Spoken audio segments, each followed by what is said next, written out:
Well, hello, my friends. How are you today? It's so nice to be back on Sewing and Slippers with Sue. It has been just a crazy couple of weeks, really fun having my mom here to visit. And now I am ready to get back to some sewing. So we've had a wonderful end of our summer, and I hope you have too. I hope you had a lovely Labor Day weekend. I know I did. And one of the things that I did was I went on a long bike ride yesterday and we ended up at the beach in Newburyport. And I was surrounded by all of the things of the sea, which I just love. So we're getting back to our baby quilt that you see behind me. And I'm just going to move aside so you can see that baby quilt that I've been working on. And the last time we got together, I made the background for that baby quilt, and I really wasn't happy with it. I just didn't spend the time to lay out the colors the way it should have been. So I've been working on that, and I'm much more pleased with it now. But that means I've got to rip a lot of seams and put a lot more work into the background. So I wish I had spent the time to lay out the colors ahead of time. And that's one of the things in Laura um, Pillin's book, Storybook Quilts. She actually has you cut out the individual 4.5 inch squares and lay them out before stitching. Now, of course, I didn't, excuse me, I didn't take her advice. I simply looked for dark fabrics, medium fabrics, and light fabrics in my scraps. And then I just started laying them out willy nilly. Well, you know that there's a range in that medium color. And so my mediums weren't quite light enough. And it really made kind of a washy looking quilt. So I decided to kind of make a border with those darker mediums. And I used all one dark fabric for the dark. So I had a collection of lights, a collection of mediums, and I had all one fabric for the darks. And I think that one dark fabric really does help to unify the quilt. So this is a very simple pieced quilt, but I made it hard for myself by not planning it out ahead of time and laying out all of the blocks. I thought I was going to save time by doing some strip piecing. And I truly would have saved time by doing the strip piecing as long as I had thought out the plan first and done it on my design wall. When I was here last time, I didn't lay everything out on my design wall. I just started sewing together, and that's where I got into trouble. So if you are using strip piecing methods, you can absolutely save time, but you're just going to want to lay out each step on your design wall to make sure you're getting the look and the effect you're going for. So what are we going to do today? We're going to pick an applique design to go on this baby quilt. And I absolutely love the lobster on this quilt, and that's probably what I will end up doing. However, I want to play with other ocean themes because this is a quilt for the pregnancy center on Cape Cod. So I think the parents there of a little boy will really appreciate the ocean theme.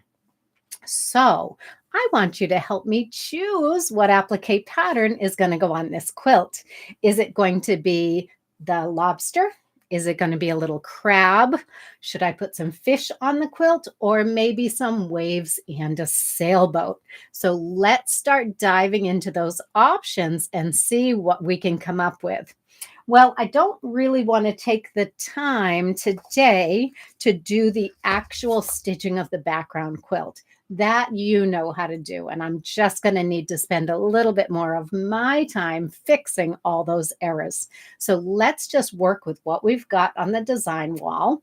I'm happy with the layout now. I see one fabric I might change. That bright blue up here to me is a little too bright, so I'm probably going to change this fabric right here, and I will look to see what I have and see if I can quickly change that fabric using another fabric that I already have cut. But the real question is, what are we going to applique on top? So I thought I would applique a sailboat and some waves. Now, even if it doesn't make it on this quilt, because I really love that lobster, the next quilt that I do for the pregnancy center, I'll do another baby boy quilt and let's put a sailboat on that quilt. Or maybe we want to do some hearts on the quilt, some balloons. All of these things can be made with our standard applique shapes. We could do some fish on the quilt. That's adorable too. So we could use all of our standard applique shapes and come up with about 5 or 10 different designs of what we can put on a baby boy quilt. So we're going to be doing that over the next several months. I'm going to continue to make quilts for the pregnancy center, and we're going to decorate them in different ways and give you some applique options. So let's get started and let's figure out how we're going to do a sailboat. So I am testing out a new video system in order to give you an overhead view. Now on YouTube, I normally can't change cameras, and that's what I've been struggling with for the past couple of months, learning how to use a new system so I can transition my camera from me straight on to you seeing my overhead camera. And as I walk over there, I realize that you're gonna see my slippers. So down below, I don't have the camera quite only on the table. So pardon me if I start sewing in my slippers with all of you. That's exactly why we call it sewing in slippers, because that's truly what I do. So where did I get the inspiration for that lobster? Well, I happen to have a 10-inch square of lobster fabric, and I thought that that was just adorable. And I saw that they are basic shapes. There's nothing complex about these shapes. And I knew I could cut out these basic shapes with my rotary cutter and my tools. Then I had some other inspiration fabric. So this fabric right here is a great one for this baby quilt. I love the blue theme. And so on my blue background, I could simply fuse and cut out any one of these fish. I like the quite large pieces to go on the quilt. There's all different fish on this fabric, and there's even some coral, which would be absolutely beautiful. It's a little bit more sophisticated than I wanted for this little baby quilt. So I'm going to opt not to cut the fish out of this fabric and simply apply those fish onto the background. But I do want to show you how easy that is to do. So we could take this little dolphin, for example, and what we would need to do is rough cut that dolphin with our scissors. We're just going to rough cut the dolphin. And then I'm going to show you how to use Misty Fuse in a slightly different way. Normally, when I put my Misty Fuse on, I'm Misty Fusing the whole fabric. And instead, this time, we're only going to Misty Fuse what we need. So same thing with this little fish fabric. It's a great inspiration fabric, but these fish are a little bit too small to go on that baby quilt. But look at all the shapes that we could draw from in order to make our rotary cut applique shapes. We could enlarge these shapes, and we could play with cutting these with our tools, and we would be able to make lots of these different fish as well. But because it's a baby quilt, I'm going to keep it simple. So I'm going to keep my shapes simple when I cut them out with my rotary cutter. But when you want to fussy cut something, when you want to cut an applique shape that's not one of our shapes, we can cut with the Leaves Galore or the Hearts and More tools. We can simply fuse the back of our fabric, and then we can cut out whatever shape we want from that fused fabric. So let me grab my Misty Fuse here. It's on the front of my table. And I've got a roll of Misty Fuse. Was a 100-yard roll, but I use so much Misty Fuse, I don't have 100 yards anymore. So I want to just lay the Misty Fuse on the back of this fabric.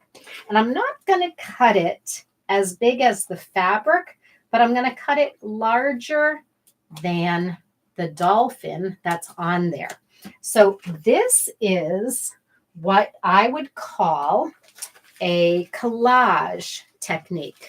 So we're going to do some collage quilting with this printed fabric that has all of the animals on it, or the sea animals, the sea creatures.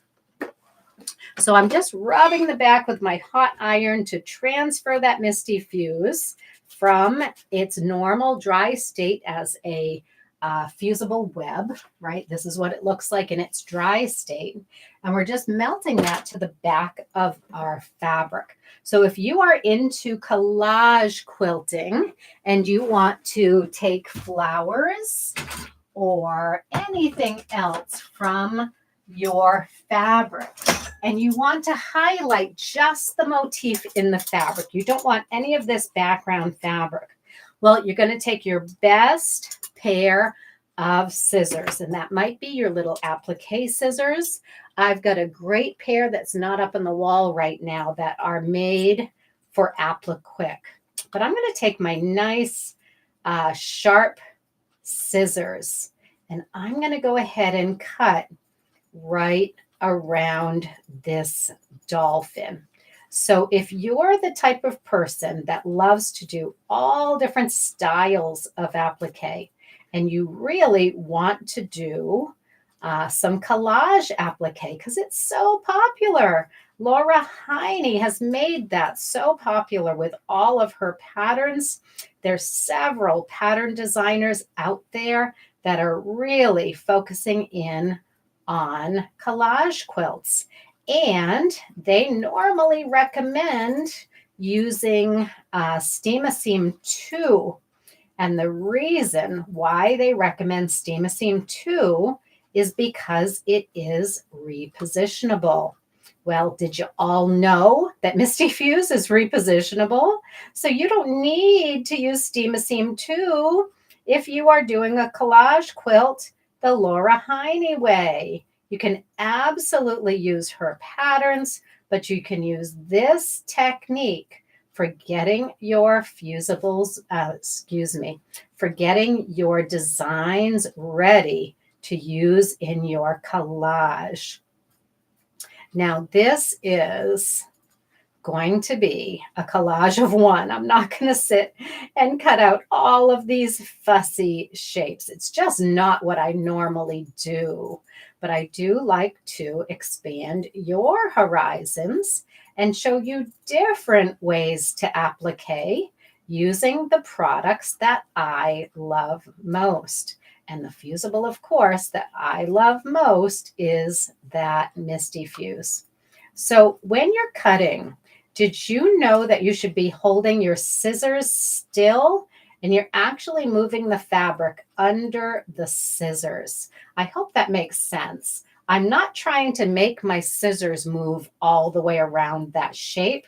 I'm simply guiding the fabric into the scissor as I close those scissors slowly and gradually. And then I move the fabric into the scissor as it cuts, and that's how I cut out my collage shapes. Now there's another little fish here, and he even is fused. So I could even go ahead and cut out this tiny little fish as a collage element. And when you do collage, sometimes it's those tiny little elements, this little yellow fish might make just the right accent for an eye, for example. Say I'm going to make a collage of a cat, right?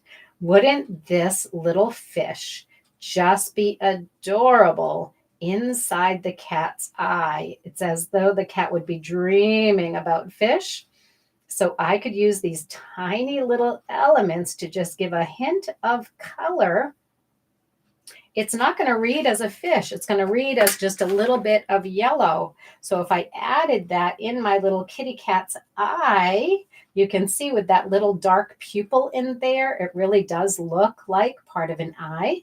And you can just add a little touch of color and a little touch of whimsy to your collage quilts. So this certainly would be fun to add onto our little baby quilt. And if you don't want to do the collage technique and do that fussy cutting with scissors, we could do something like our little Krabby Pie here. That little crab was made using our standard leaves. These are also standard leaves right here that I just trimmed into a circular pattern using hearts and more. Here is a lemon-shaped leaf and a standard leaf right on top there. I cut out 2 little circles, fussy cut those circles, and I actually found some fabric that had a little spiral to it to make some googly eyes for my crab. And then I cut tiny little leaf shapes using my hearts and more tool for the legs. So the crab could be something you could add to a baby quilt. A butterfly would be a fabulous addition to a baby quilt. Now, I probably would put that on a little girl quilt, but look at other things that we could make. How about a caterpillar made from circles? These are 1-inch circles. We could put a little caterpillar or even a snake on our quilt. These are leaf shapes, and I've just cut the leaf shapes at the end in order to make that snake. And that would be so cute with yellow and green striped fabric. Now, at one time, we did the wise old owl. We did our what do you call that? Ladybug. And of course, we made a snail. So all of these critter shapes are things that we've done in past episodes of Sewing in Slippers with Sue. And that turtle would be absolutely adorable on our little boy baby quilt. But I would put that on a green quilt, a garden quilt, something with lots of yellows and greens, something other than this blue background that I currently have. So if you're interested in the critters are part of our Ahead of the Curve membership. We have, I think, 6 different critters in the membership, and we are constantly working on adding more. So we're going to be adding a new series for our undersea creatures.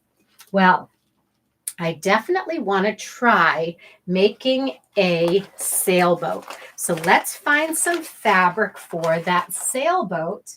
And I'm just going to dive right into my basket of fabrics here.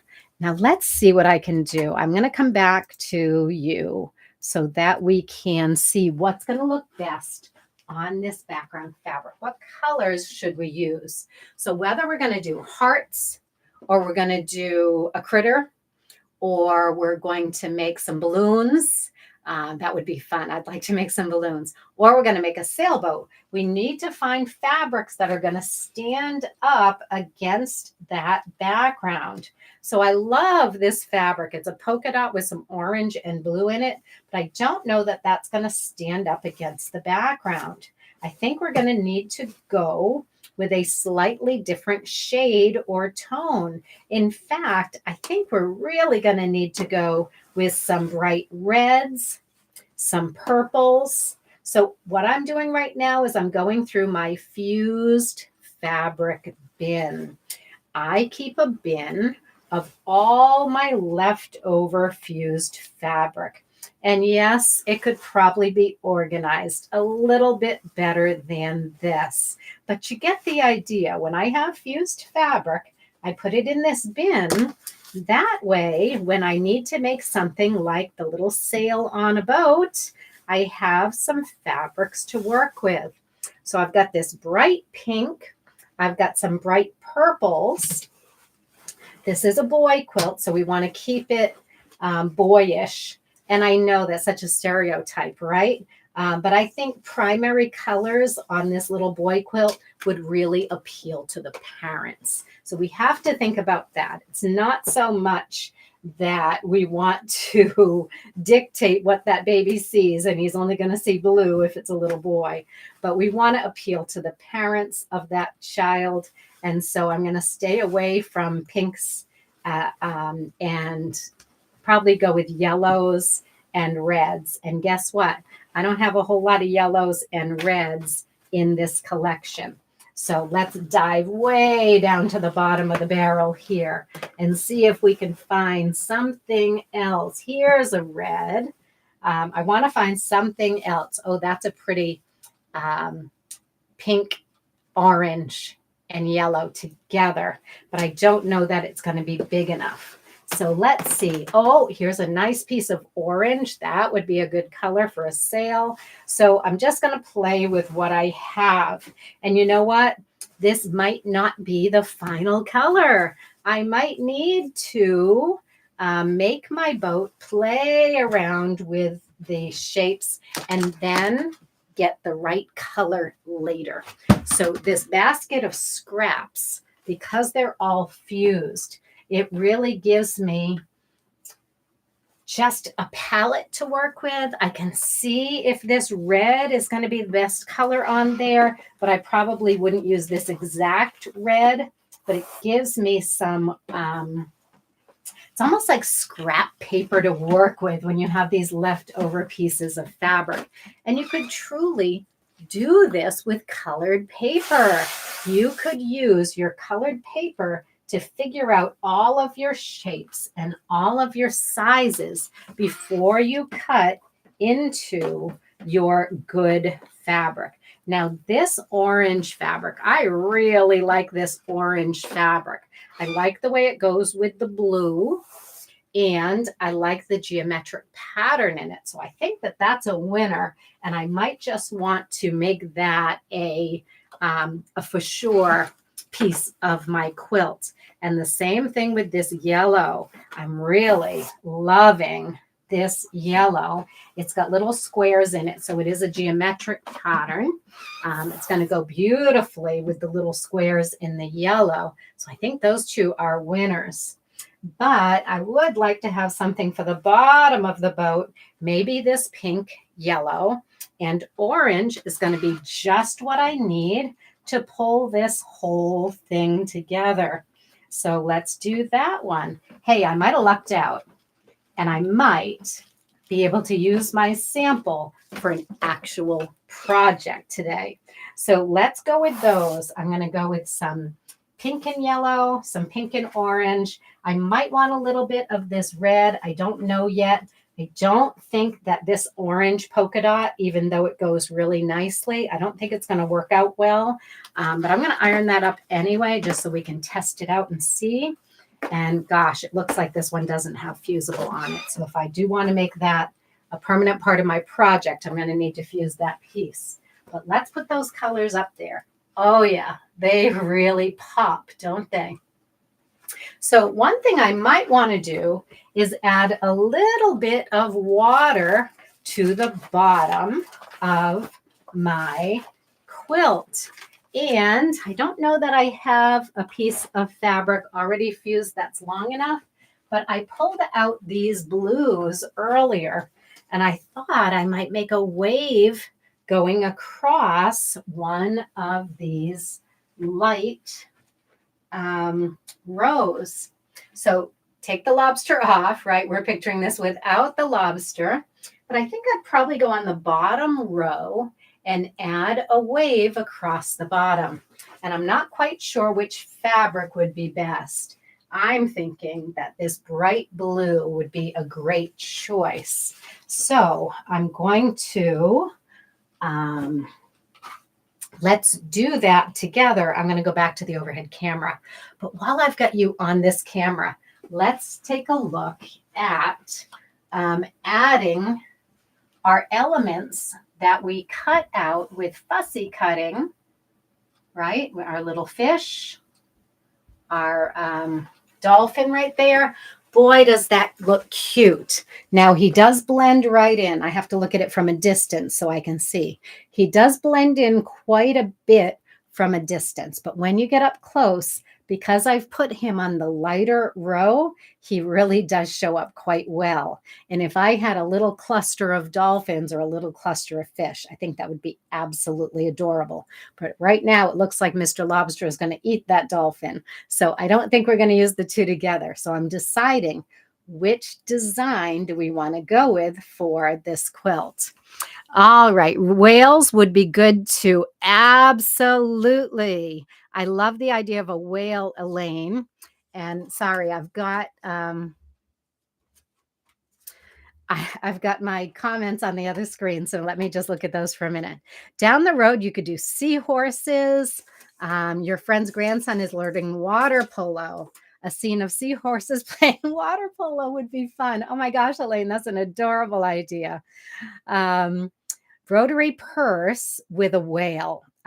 You don't see that every day, right?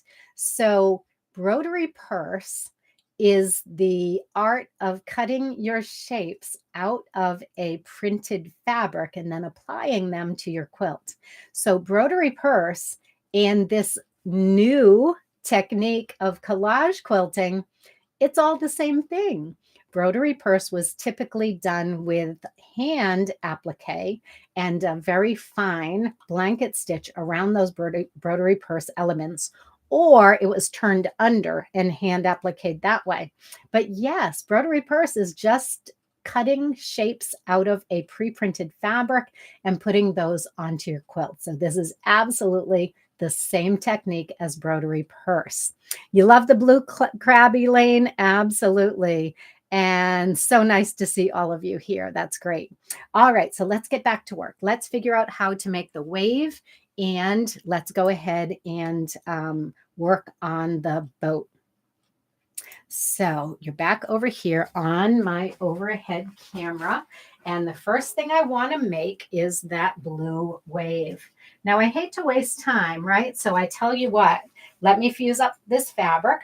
I've got width of fabric here, and I only need a little bit. So I'm going to go ahead and keep it width of fabric, and I'm going to fold it and cut it with, I'm not going to cut it with my Leaves Galore tool yet. I want to get the fusible on the back before I cut, but I just want to rough cut that. I'm going to be a little bit more accurate than rough cutting, but I'm thinking that wave is only going to be a few inches tall. So I'm probably going to only fuse about 3 to 4 inches of this fabric, but I do want pretty much the width of fabric in order to make it go all the way across that quilt. All right, I have folded this fabric and I'm getting a little dog leg, and that's because I haven't taken the time to fold the fabric well. So I'm going to line up my selvage edges. Then I'm going to slide those edges back and forth next to each other until this fold lays perfectly flat.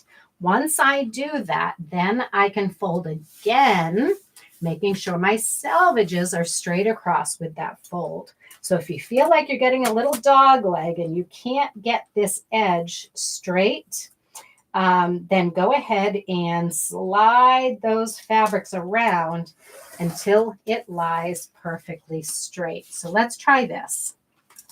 Okay, so I'm going to fuse up this fabric, and how am I going to do that when I've got all these messy edges? Well, you know what? Let's go ahead and clean up those edges. It really doesn't matter, but when I have the leftover piece from this fused fabric, I want to put it back in my fused fabric bin.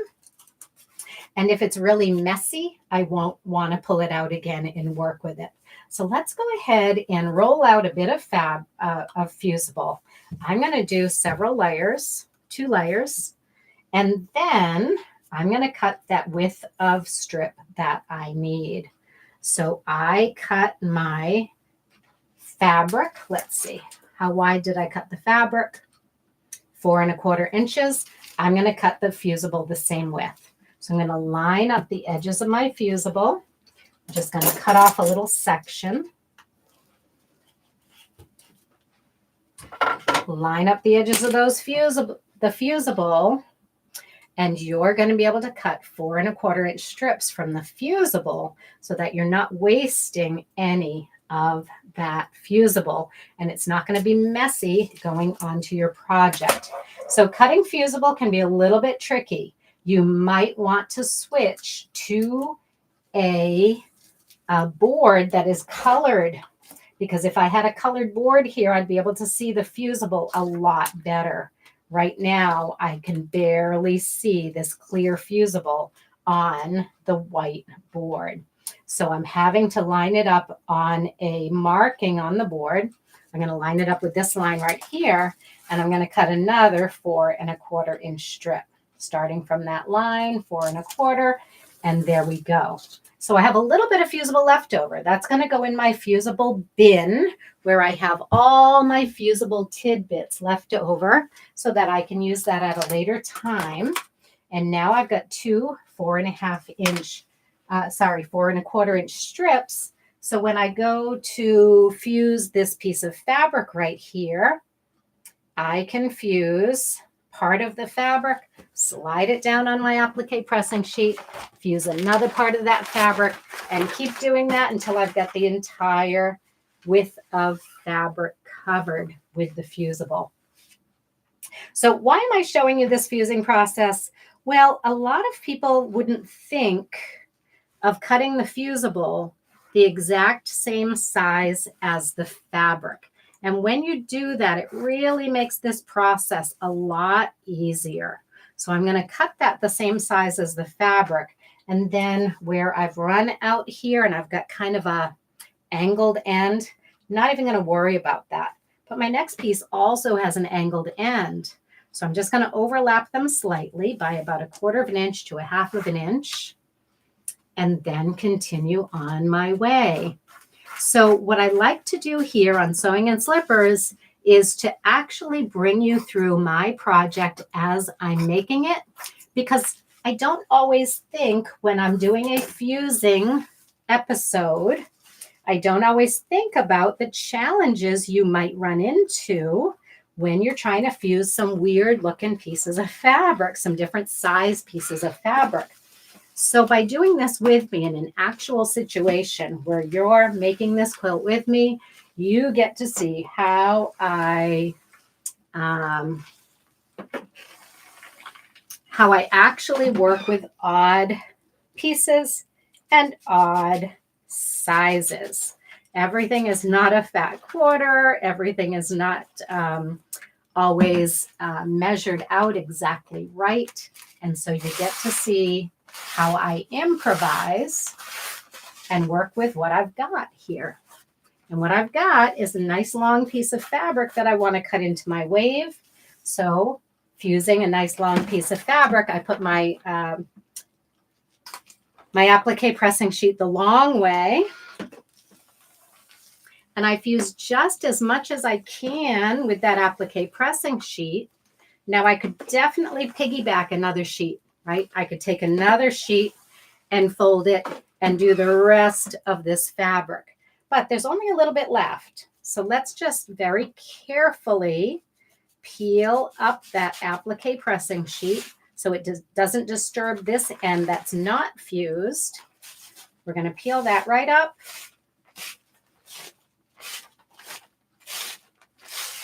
And continue pulling it down and using that same sheet again and again.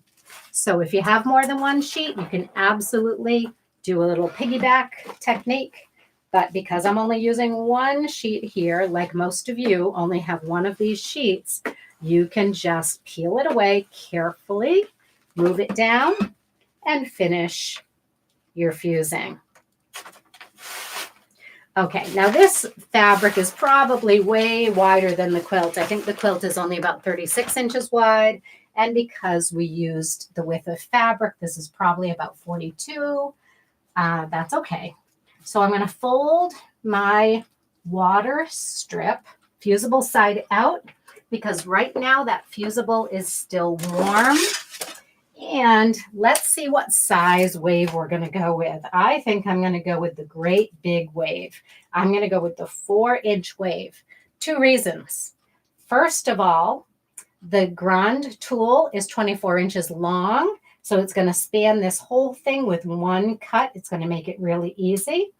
And secondly, I think that 4-inch wave is going to be really appropriate for this quilt. I just think it's going to be a nice size wave. So over here on my tool, I'm lining up the edge of my fabric with the lines on the tool. Sorry for that glare right there. I'm not going to bother switching off the camera for now. Now here, I should be right on the end of the tool in order to get that first wave. So my fabric is actually still not quite straight, even though I really took the time to straighten it. When I peeled it off of the applique pressing sheet, it can stretch out that fabric a little bit. So what I'm doing is I'm lining up that edge with the edge of my board so that I can get this edge nice and flat and straight. And then I'm going to be able to drop this down and make that curve right down the middle of this fabric. And when I do it right down the middle of the fabric, I'm going to end up with a symmetrical curve, and I'm going to end up with two different waves, one that I can use on a future baby quilt project. So I made my fabric wide enough that I could get two waves out of this fabric. I'm noticing my blade has a skip in it and I'm not getting a good cut. So it's time to change my blade. But let's be sure, see if I got a good cut. I'm going to remove the fabric and not the tool. And that way, if I need to recut, I can go right up against the tool to recut. And then I'm not going to waste that piece of fabric or make a jaggedy edge. All right, great. So now I've got my wave cut. Let's go back up onto the facing camera. And then I'm going to see where I'm going to insert my wave. Now, because I don't have my piecing finished yet, I need to replace some of these squares because I just don't like the color of those squares. We're going to pretend, right? We're going to pretend that we have that entire strip together, that I have already opened up all of my seams and pressed those seams open on my piecing. And now I'm going to applique my wave on top of that piecing. So I'm going to pretend, because I have not finished piecing yet. And because I haven't finished piecing, I don't have my seams pressed open. But we're going to go ahead and pretend. Okay, I've got a couple of pins right here.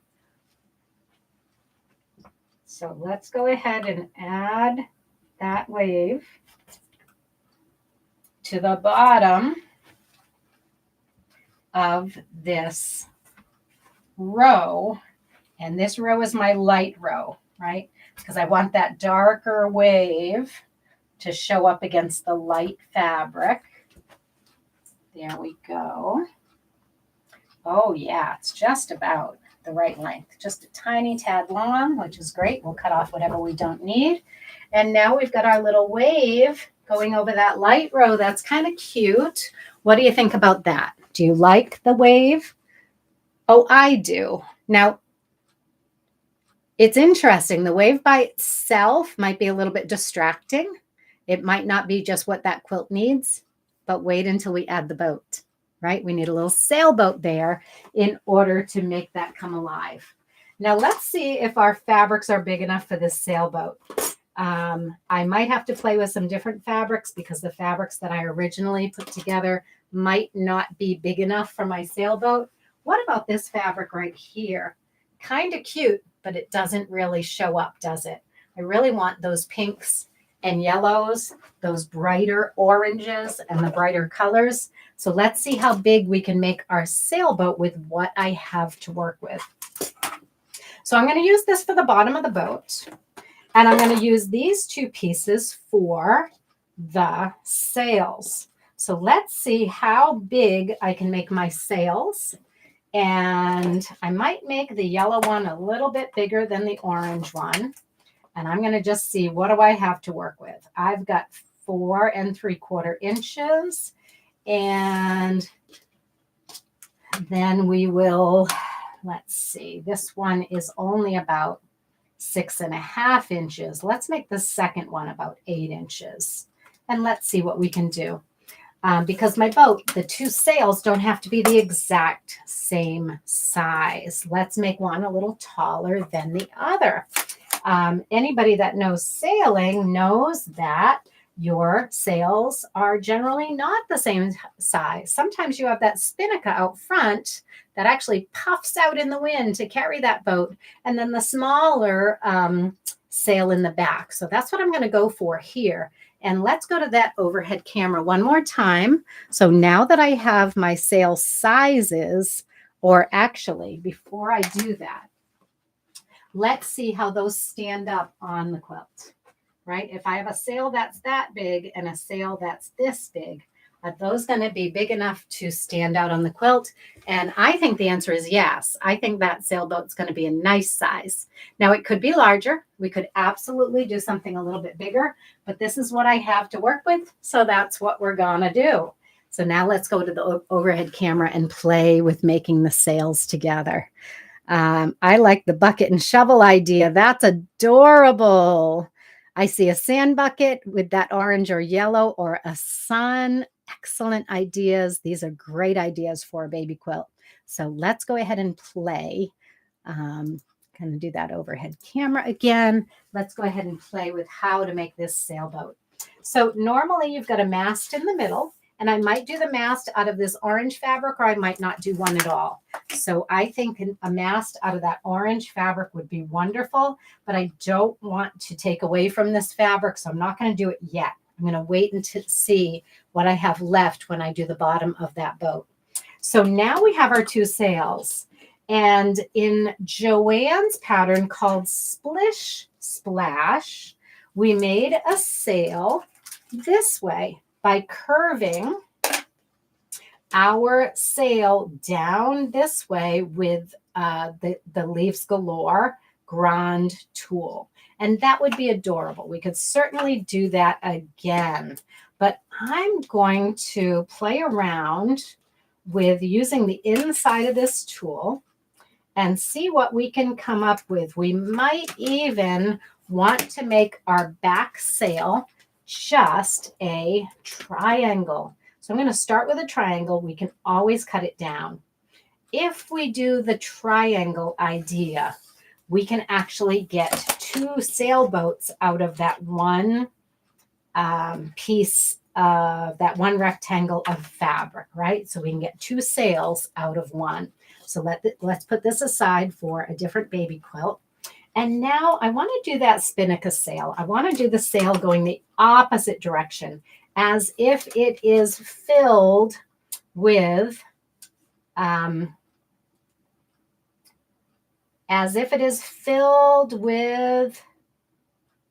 the wind, right? It's really filled up. It is blowing in the wind here. I'm going to just cut up and around.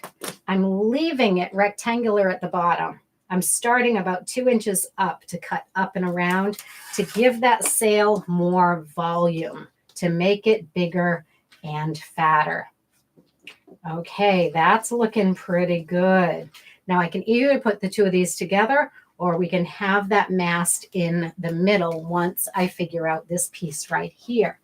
Now we want the bottom of our sailboat. So I'm going to use that same 8-inch curve, and I'm going to make my sailboat, the bottom of that sailboat, just a little bit longer than the sail. So I'm going to cut it off here. And I'm going to make sure I have a straight line on this side. Again, I'm using scraps, so nothing is straight, nothing is even. So I'm going to just cut that off, make it nice and straight for the bottom of my boat, right, for this part of the boat. And now I want to make a curve on the bottom. And I'm wondering how much of a curve I'm going to get with this 8-inch tool. So let's see. I'm going to I folded my fabric because I want to make sure that that curve is centered. So I'm going to put my A in the center. Okay. And that's going to make the boat flare out a little bit on the end of the boat and on the beginning of the boat. So let's unfold it and see what I mean. So if I put the A right in the center of that fabric, I've got the F or the E halfway between the F and the E here on both ends. Okay. So that means that I flare out on both ends.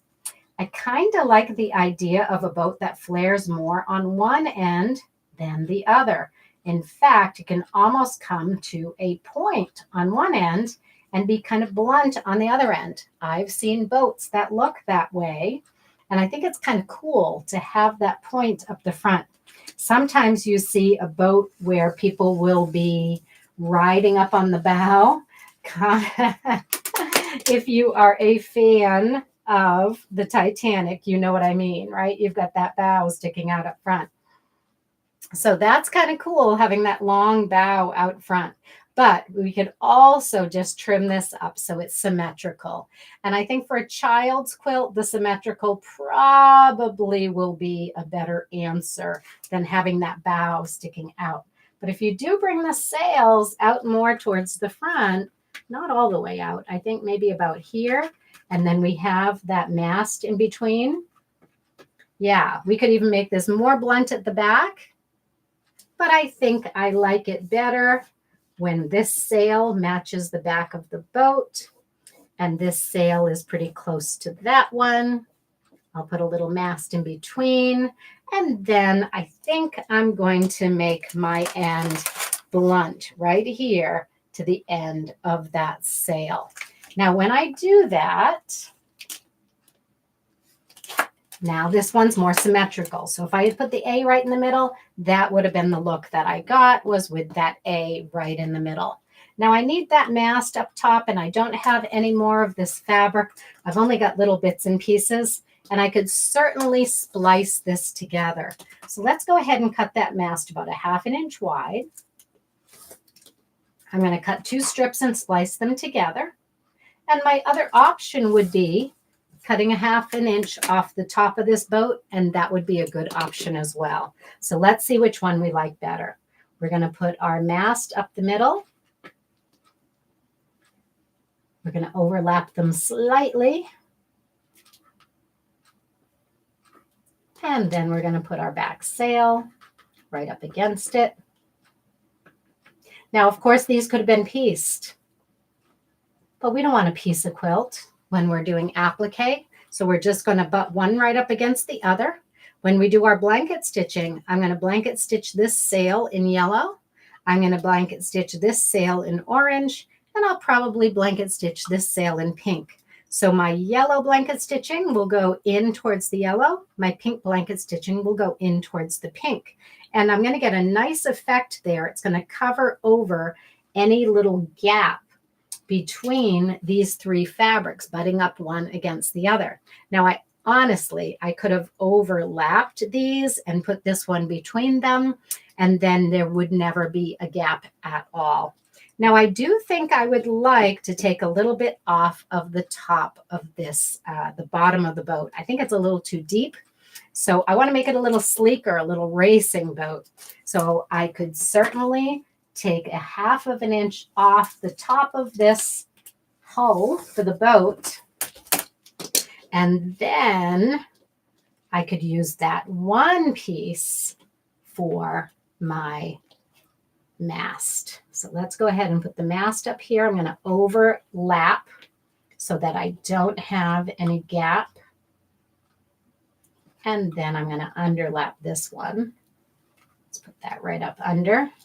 I just noticed there's a little snip in my fabric right there. Now that's not really an issue, even if I weren't overlapping the mast, because I would fuse that in place. So I would close up that little snip as I'm fusing it in place, and then I would do my decorative machine stitching over it, and nobody would ever know that there was a little snip in that fabric. So there we go. I like my little boat here. but I think it needs one more thing. How about a little curvy flag to go off the top there? So I don't know what color to do. Maybe a yellow flag, maybe an orange flag, or maybe I can find something else in my little bag of tricks that would make those fabrics go together. You know, I've got this purple fabric and it's got some of the yellow and the red in it and the pink. So I kind of like that purple fabric. Let's see if it's going to work. Now I don't have any fusible on this, so let's just play here. I'm going to take my little 2.5-inch curve, or maybe I'm going to use something even a little bit smaller. But let's try that 2.5-inch curve to make my flag, and it might not be quite curvy enough. Yeah, I don't think it's going to be curvy enough. And I think I'm going to want to do it this way so I get several different colors in my flag. But I thought we'd just try. Even if it's not big enough, even if it doesn't work, it can't hurt to try this. And it's only a little bit of fabric, right? So what I'm doing is I'm kind of making an S curve. Whoops. Okay, that means I just got into my tool a little bit. You heard that little click, so I may need to, I don't feel it, but I may need to sand out a little spot right there where I clicked on that. And yeah, I don't love this flag. I don't love the shape of it. I would have to cut this in half and then have that flag coming back here. It's not quite the right shape, that little S curve. So instead, I'll probably just do a little fussy cutting. I'll take my little curve here. And really what I want is more of a triangular shape with a little curve to it. So it looks like that triangular shape is waving. I don't know if this is it or not, but we're going to play.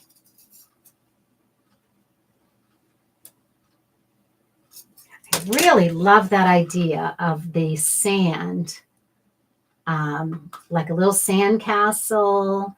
And oh yeah, that's much, much better. Okay, I even like the purple. I think it's a good color. So there you have it. We've got a little sailboat to go on our quilt. I think it's really sweet, very, very simple.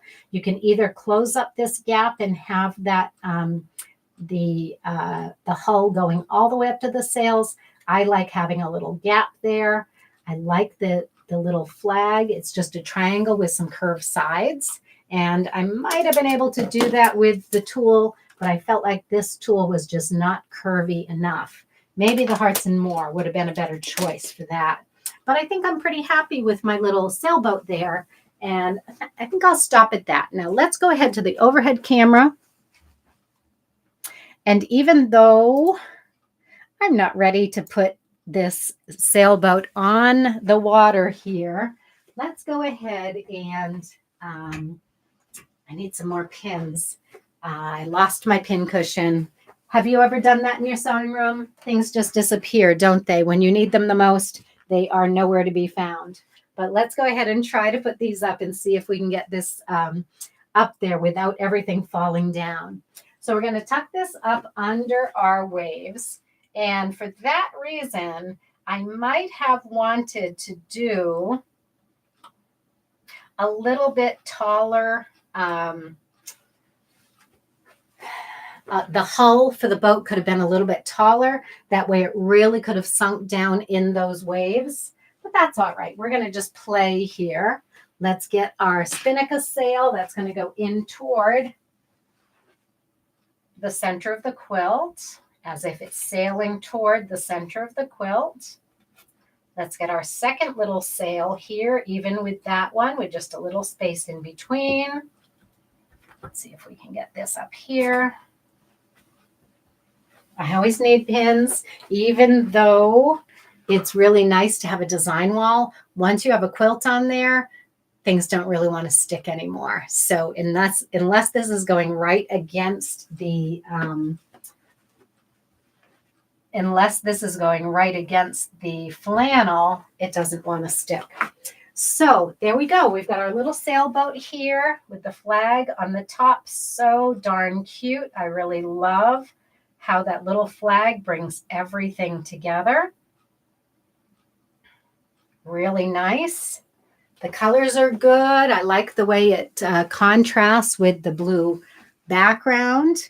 And that one little wave going across the bottom of the quilt is really, really sweet. I might move the whole boat over by about 3 inches or 2 inches, just so that it's just entering the quilt. It's not in the middle of the quilt. Right now, it looks a little bit too far towards the center. But there you go. Really a cute way to finish a little boy quilt. And I wouldn't necessarily need all that piecing in the background. I could just make some wavy fabric using our wavy fabric technique that I taught in the membership recently. And just that wavy fabric with one sailboat would be absolutely beautiful. So let's get some more baby quilts going for our pregnancy centers around the country. My mom makes them for Texas.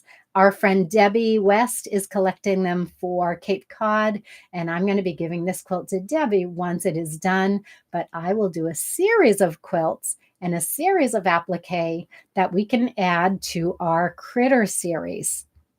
So we'll have an underwater series that's going to be our lobster and the crab and the seaweed and the starfish that we've done before, all of the different shells that we've done before. So we'll have that under the sea series. But I think a little boy quilt series would be fabulous. And then, of course, we'll do a little girl quilt series as well. So be watching for more ideas on what you can do to embellish your baby quilts with just a touch of applique that takes any ordinary piece quilt and elevates the level of that quilt to something really special. Now, we are going to be doing applique school this week. Everybody that has been commenting, I know that you're already in our Ahead of the Curve membership, but when we're telling people about the membership and we're getting them excited about rotary cut applique, I invite them to applique school. Now, if you'd like to invite your friends to applique school, have them go to my website, SuePellinDesigns.com, where they can register for applique school. Applique school is happening on Wednesday and Thursday this week. That's tomorrow and the next day. We only have 2 days of applique school this week, and anyone can register, including all of our members. But of course, you already know the benefits of rotary cut applique, and I want to share that with as many people as possible. So feel free to email any of your friends, your quilt guild, any quilt groups that you belong to online, and let them know about that free applique school that's happening for the next 2 days. And I would love to introduce new people to rotary cut applique. So day 1 is rotary cut applique. Day 2, we're going to compare that to hand applique, and I'm going to give you some speedier tips for hand applique as well. So if you are already a rotary cut applique master and you want to start learning how to do some hand applique techniques, I've got something special coming up for you in 2026. We're going to dive into a little bit of hand applique with a special teacher that I've been talking to come and teach our Ahead of the Curve community. We can also probably do some of that on Sewing in Slippers with Sue. So keep tuning in on Tuesdays at 11 in the morning, and I'll be here bringing you maybe the next baby quilt. Who knows? It's whatever strikes my fancy, whatever I have to get done that day. That's what we're going to play with on Sewing in Slippers with Sue. So come to applique school if you wish. Share that applique school link with your friends, with your guild mates, with online groups that you belong to, where you can share the link for applique school, which is our free program. And during that free program, I'm going to be introducing them to the Ahead of the Curve membership. All right, so that is it for Sewing and Slippers with Sue for today. I hope that you'll join me next week. And in the meantime, I hope you have a fabulous time adding applique to add a little spark of interest and a little creativity and a little personality to all of your quilts, including your basic pieced quilts. Bye, everybody, and have a fabulous day.